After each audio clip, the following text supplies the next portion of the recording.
বিজেপির রাজনীতি ও তৃণমূল কংগ্রেসের রাজনীতির মধ্যে কোনো ফারাক নেই, তাই তৃণমূল কংগ্রেসের সঙ্গে কোনো জোটে বামেরা থাকবে না। কোচবিহারের সুকান্ত মঞ্চে দলের সভায় এসে এভাবেই ইন্ডিয়া জোট প্রসঙ্গে মন্তব্য করলেন সিপিআইএম নেতা মোহাম্মদ সেলিম।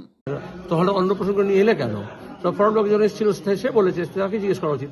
বাম ফ্রন্টের সিদ্ধান্ত হচ্ছে পশ্চিমবঙ্গের যে আমরা বাম ফ্রন্টের মধ্যে আলোচনা করেছি, তারপরে বাম ফ্রন্টের বাইরে যে দলগুলো আছে তাদের সঙ্গে আমরা কথা বলবো। প্রথমে বামপন্থী দলগুলোর সঙ্গে কথা বলবো, তারপরে কংগ্রেসের সঙ্গে কথা বলবো, আইএসএফের সঙ্গে কথা বলবো। এটা বামফ্রন্টের সিদ্ধান্ত, তার বাইরে আমি কি বলতে পারি না। তারা প্রথম থেকেই বলেছে, তোমাদের কানে ঢুকছে না কথা, এটা কোনো সর্বভারতীয় ক্ষেত্রে কোনো নির্বাচনী সমঝোতা হবে না।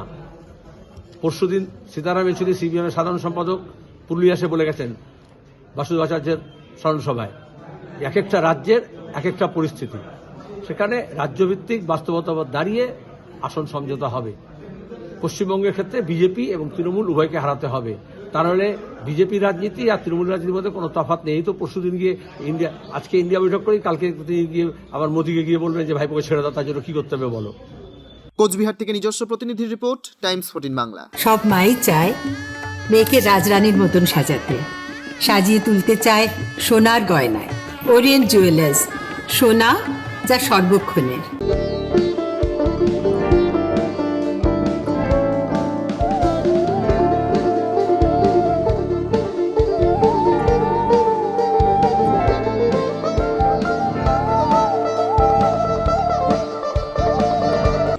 আপনি কি চাকরি পরীক্ষার্থী?